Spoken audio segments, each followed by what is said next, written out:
Alors bonjour, petite vidéo sur l'expression de soi que j'ai intitulée jusqu'à présent cheminement vers l'expression de soi, puisqu'on était tels des pèlerins marchant vers la lumière. Et à ce stade-là, pour moi, nous sommes maintenant sur la voie. Donc nous avons trouvé notre voie. Et cher ami lumineux, voilà. Donc ce sera les vidéos maintenant, voie vers l'expression de soi, que j'effectue, je précise, avec les tirages de nouvelle lune. Voilà. Et là, c'était vraiment sur le lien de flammes jumelles. Donc, le masculin et le féminin se transforment en yin et yang, puisque nous avons chacun cette énergie-là, ces deux polarités-là en nous. Hein. Voilà. Et adaptez-le selon votre propre ressenti.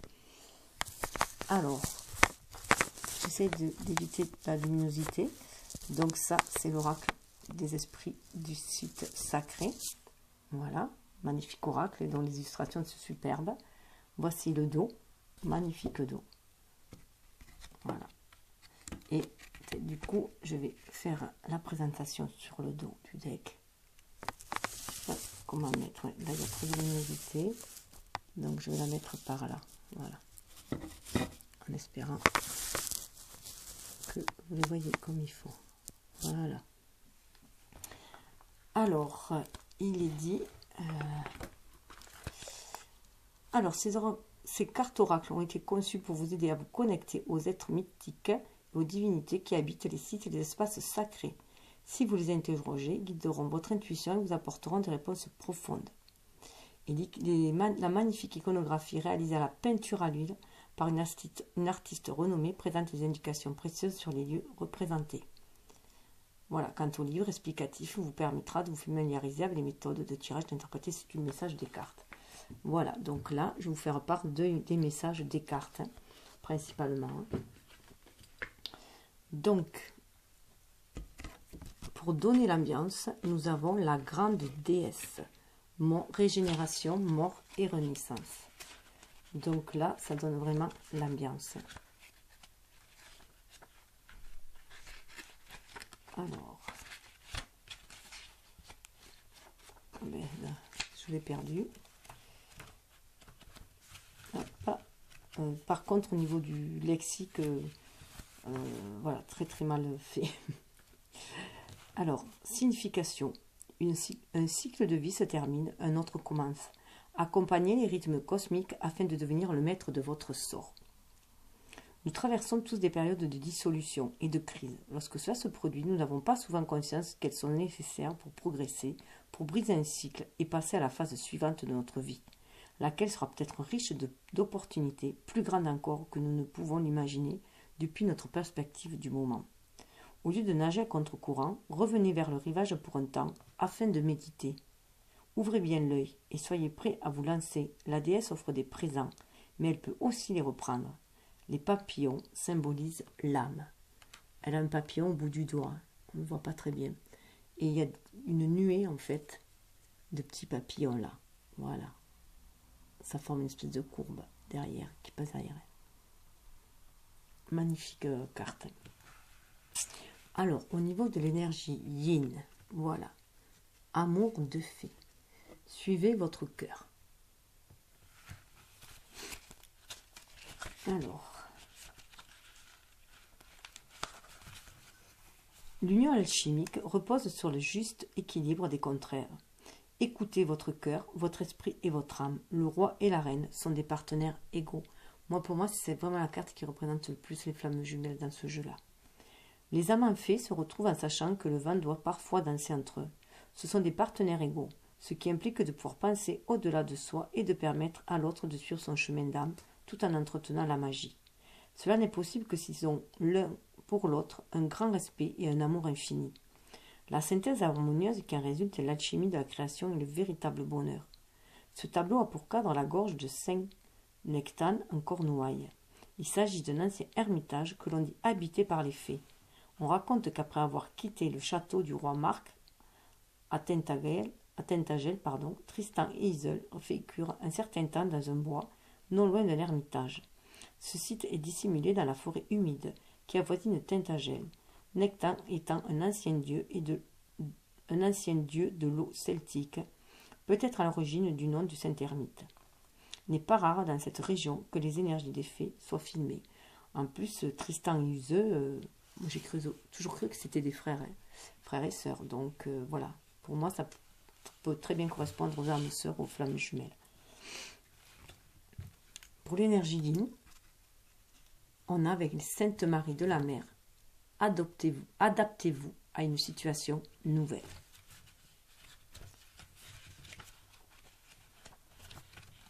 Hop. Ah ben, oui. Difficile de retrouver. C'est impressionnant comme c'est difficile à retrouver les cartes dans ce jeu. Je vais mettre sur pause. Désolée. Alors.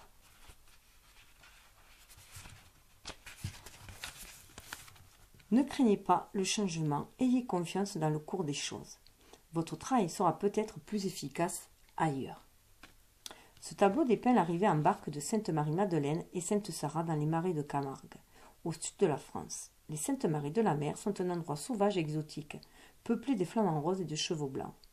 Étant arrivée comme ses compagnes de voyage, saine et sauve d'Égypte, Marie-Madeleine devint la sainte patronne des marins. Quant à sa fille Sarah, elle est la sainte patronne des Tziganes. Chaque année, à la fin du mois de mai, des Tziganes affluent de toute l'Europe pour honorer Sainte Sarah par des cérémonies et des célébrations.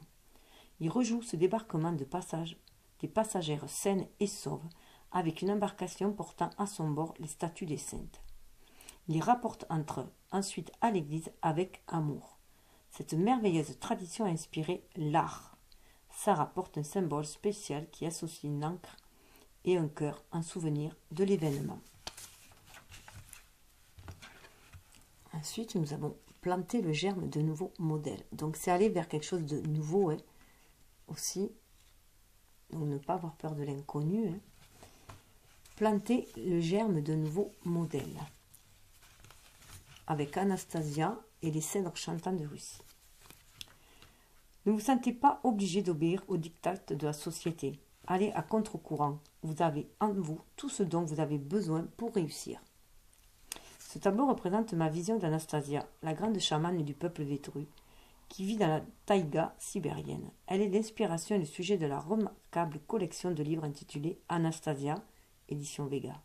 Anastasia révèle que tous les êtres vivants sont interconnectés et propose un modèle de vie en harmonie avec la nature. Elle réécrit l'histoire et explique que nous sommes tous des êtres divins dans sa vision révolutionnaire de l'homme au XXIe siècle. De la Russie viendra l'espoir du monde, avait prédit Edgar Cayce. C'est surtout les images qui sont très parlantes, hein, je trouve, qui aiguisent vraiment l'intuition. Alors au niveau de l'énergie yang, hein,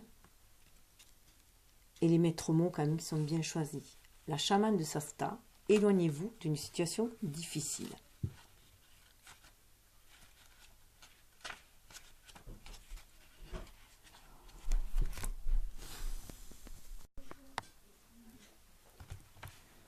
Alors, éloignez-vous d'une situation difficile. Alors, utilisez votre intuition pour reconnaître et garder à distance les personnes négatives, les environnements destructeurs et ceux qui voudraient vous dominer. Prenez garde à ceux qui s'accrocheraient volontiers à votre énergie lumineuse afin d'épuiser votre force vitale. La chamane se trouve sur le mont Shasta, dans son lieu de vision. Elle porte son bâton magique surmonté d'une fleur rare et immaculée du nom de Shasta Lily, lys de Shasta, protégée par une bulle de cristal. Toujours frais et plein de vie, ce lys ne pousse que sur la terre de Shasta. Le long de son bâton sont gravés d'anciens symboles lumériens que l'on retrouve dans les pétroglyphes de l'autre côté de la vallée. Elle a conscience du polymorphisme du cerf et ne cesse pas dominer, ni berner par lui. Protégée de son environnement par une mante de plumes, elle est maîtresse d'elle-même et passe son chemin. Une mante, apparemment, c'est un manteau de plumes. Hein. Ensuite, vient, vous êtes chéri et protégé. Ravissement de la terre. Ressentez l'amour universel qui vous entoure et laissez-le neutraliser vos craintes. Nous ne sommes pas seuls en ces temps éprouvants. Alors, je reprends. L'âge de la Terre donne naissance, avec béatitude et ravissement, à un monde nouveau, baigné de lumière dorée. Ses ailes protègent la Terre tandis qu'elle traverse ce processus de transformation. Le nouveau paradigme est en cours de modification et de formation. Les qualités intrinsèques et les capacités latentes qui sommeillaient dans la race humaine s'éveillent et s'épanouissent rapidement. Il est à présent nécessaire que ces compétences et talents se manifestent pour qu'émerge le nouvel âge d'or. D'autres êtres issus de civilisations lointaines sont également là pour nous aider à développer le potentiel qui nous amènera à la prochaine étape de notre existence. Donc là, avec ce ravissement de la Terre, je vois vraiment une descente de la spiritualité sur la Terre. Et toujours dans l'énergie Yang, on va avec l'apparition de la Tara blanche celtique, on retrouve la barque qu'il y avait dans l'énergie Yin, avec Marie-Madeleine et Sarah. Il y a encore une barque là. Donc c'est bien d'aller vers autre chose.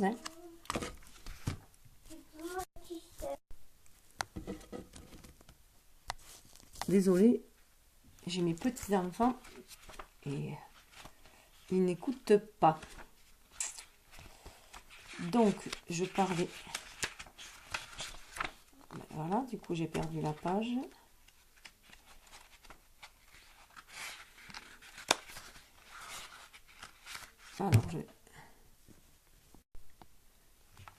Alors, apparition de Tara la Blanche. Une rencontre prometteuse pourrait apporter de nouvelles solutions à un problème ancien. Soyez ouverts à cette rencontre. Donc, on va vers l'énergie d'action quand même. Une nouvelle déité mêlant les cultures orientales et occidentales apparaît dans les eaux qui séparent l'Irlande du Nord de l'Irlande du Sud. Deux opposés. Les trottes baies de Carlingford, le fjord de Carling, constituent une partie de la frontière actuelle. L'Irlande est formée de deux masses terrestres très dissemblables, à la fois géologiquement et énergétiquement. Il s'agit en effet de deux plaques qui avançaient depuis des directions opposées de part et d'autre de l'océan de la Pétus. Cette région était autrefois occupée par les Égyptiens, les Phéniciens et les Vikings. Donc très chargé en énergie. À l'arrière-plan se dresse l'ancien château de Naowater, des eaux étroites, construit par le Templier Hugues de Lacy en 1212. Auprès se trouve un tertre aux fées magiques, où l'on révérait jadis des chevaux blancs. La nouvelle déesse traverse les eaux, apportant les grâces de la paix et de la compassion. Alors au niveau, une fois les deux énergies réunies, yin et yang, en harmonie, c'est conseillé d'agir. Agissez. Le retour de Setanta, alors pour moi je pourrais y revoir ici le retour du guerrier, de notre guerrier intérieur, en fait, qui s'est apaisé, qui suit son intuition. Et donc voici le retour. Le retour pour acter les choses dans la matière. Les erreurs du passé peuvent être corrigées, transmutées. Votre histoire par des actions positives dès maintenant. Créez un avenir plus prometteur. Enfin, le héros légendaire irlandais, Ushulein, s'appelait Setanta. Il tua un jour pour se défendre le chien de garde favori du chef Shulan avec une balle de hockey. Setanta proposa alors ses services en guise de dédommagement pour la perte du chien. Cela lui a valu le nom de Kuchulal, qui signifie chien de Cullen.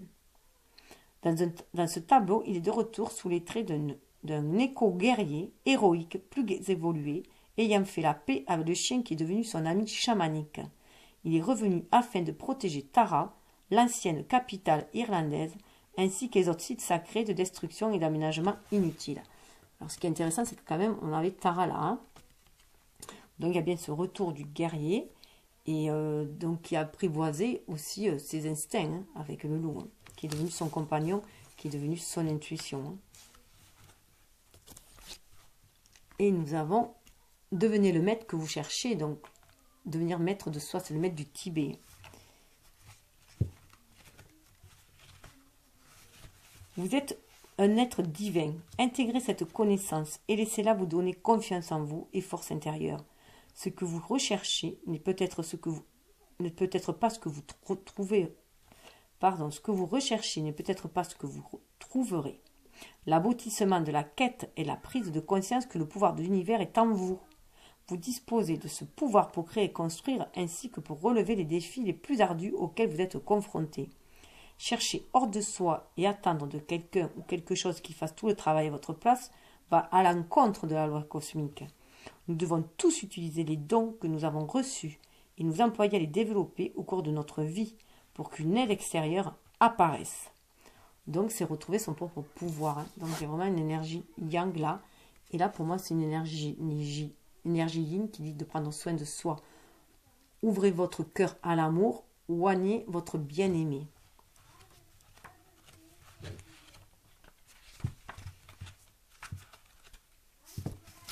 Consacrez votre amour par une cérémonie, passez du temps avec votre partenaire, loin du monde terrestre.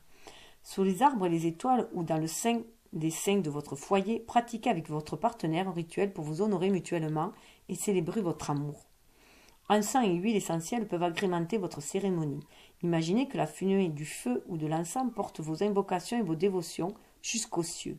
Ensemble, vous pouvez créer un autel sur lequel vous disposerez quelques objets précieux, souvenirs de nombreuses expériences que vous avez partagées. Chacun d'eux sera alors chargé de sens du fait de se trouver là.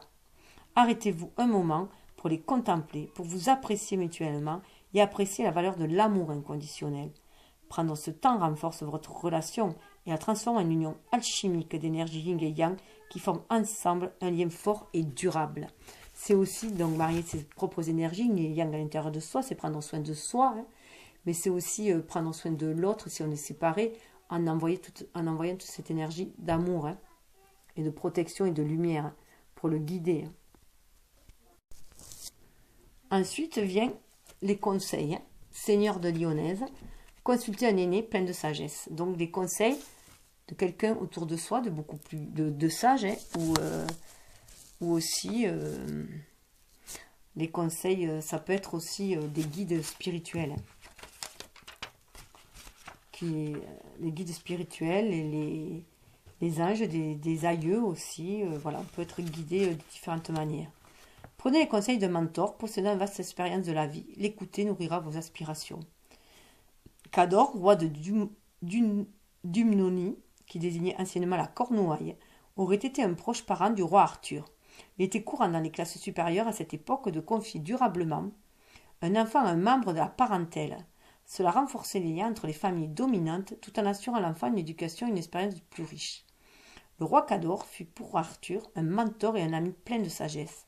Il était également versé dans les énergies telluriques et les diverses croyances apportées à Lyonnaise par des navigateurs, notamment les Phéniciens. Des textes anciens font de Guenièvre la fille ou la pupille du roi Cador. À l'arrière-plan du tableau apparaît le mont Saint-Michel, britannique, vestige des terres englouties de Lyonnaise. Donc là, ça parle aussi de tuteur, et ça parle aussi, à mon sens, de père spirituel. En tout cas, il y a pas mal d'énergie qui vient des Cornouailles apparemment. Donc pour moi, il y aurait aussi une idée de transgénérationnel, qu'il faudrait aller creuser aussi dans l'arbre généalogique. Alors ensuite vient transiger et trouver un terrain d'entente. Transmutation sur le taureau. Donc là, ça parle de communication quand même spirituelle, avec ce bleu. Et d'exprimer aussi sa vérité. Apprenez-en plus sur votre adversaire. L'interaction coopérative et le recours à la synergie renforceront une création ou une relation. Les systèmes de croyances fondés sur les énergies telluriques sont en contradiction avec l'orthodoxie religieuse depuis les temps anciens. Quoique leurs relations aient été synergiques à l'origine, leur antagonisme s'est ensuite accentué au cours des siècles. L'attitude binaire selon laquelle j'ai raison et vous avez tort nous a laissé un monde en proie au chaos et à la guerre. L'archange Michel, du haut de la colline de Glastonbury, scrute le monde dans l'espoir d'y voir la résolution de conflits. Donc c'est aussi l'épée de la vérité. Peu lui importe de terrasser le dragon. Son épée figurant la vérité ainsi que son dévouement à la race humaine est fermement planté dans la terre, tandis que la mère dragon, qui représente Gaïa, prend soin de son œuf niché au-dedans de la colline. La coquille fêlée de l'œuf annonce l'éclosion d'une nouvelle réalité. Donc pour moi, c'est vraiment marié aussi le terrestre et le céleste, hein, et c'est marié nos énergies yin et yang, hein, et diffuser ce nouvel amour inconditionnel, cette nouvelle clarté, cette nouvelle façon de voir les choses. C'est beaucoup plus spirituel et d'être dans la communication plutôt que d'être dans l'altercation. Hein.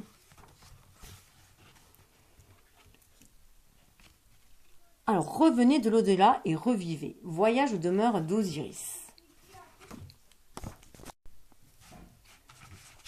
Alors, voyage aux demeures d'Osiris, revenez de l'au-delà, revivez. Donc, ça parle bien d'une période très sombre et d'une renaissance aussi, comme on l'avait vu tout à l'heure. Hein. Une période de dépression est peut-être sur le point de s'achever. Les épreuves et difficultés bouleverseront tout votre être. Ce tableau est inspiré de la traversée des demeures d'Osiris, dieu de l'au-delà, qui était retracée lors des mystères initiatiques. Les leçons apprises successivement font du néophyte un adepte qui, au terme de nombreuses épreuves, atteint la maîtrise de soi. Osiris siège sur son trône dans sa chambre tapissée de malachite. Sa peau vert gazon évoque la renaissance de la vie le long du Nil. Ses sœurs, les déesses Isis et Nephthys, se tiennent à ses côtés.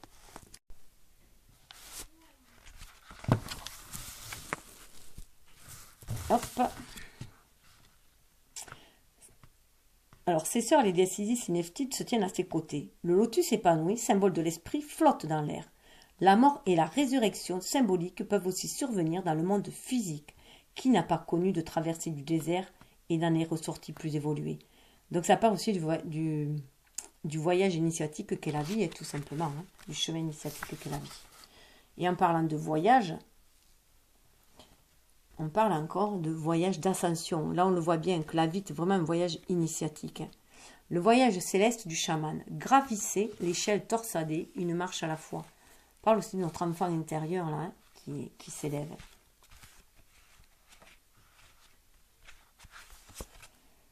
Aucun chemin ne mène directement à l'éveil. Il est nécessaire de faire et d'intégrer l'expérience de chaque cycle, avant d'entamer le suivant. Le voyage céleste du chaman a pour cadre le Suriname. Il est inspiré par les étapes préparatoires qu'un garçon doit franchir afin de devenir chaman de sa tribu. Beaucoup reçoivent la formation, mais peu réussissent les initiations. La quête de vision a pour but de permettre aux chamans de communiquer avec les esprits et de revenir avec des informations utiles pour la tribu. Il faut d'abord créer un espace sacré. Ensuite, le maître initiateur apparaît et l'instruit du monde des esprits.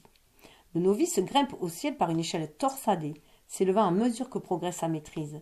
Lorsque ses capacités extrasensorielles sont suffisamment aiguisées et développées, le grand-père vautour devient l'intermédiaire entre lui et le grand esprit du grand-père, ou créateur. Dans les temples des ancêtres de nombreuses cultures anciennes, les spirales étaient souvent utilisées comme outils pédagogiques pour représenter le monde des esprits. À une époque récente, on a constaté qu'elles étaient utiles pour entrer et sortir des rêves lucides. Donc ça parle vraiment d'élévation spirituelle. Hein. De communiquer avec les esprits, de communiquer avec son âme, hein, et de s'élever. Et de s'élever, voilà, hein. Les enfants semences d'étoiles, espérer dans l'avenir, de nouvelles énergies arrivent. Donc pour moi, c'est vraiment, on est reconnecté à notre enfant intérieur, là, hein, et on est reconnecté aussi à notre famille d'âme, hein.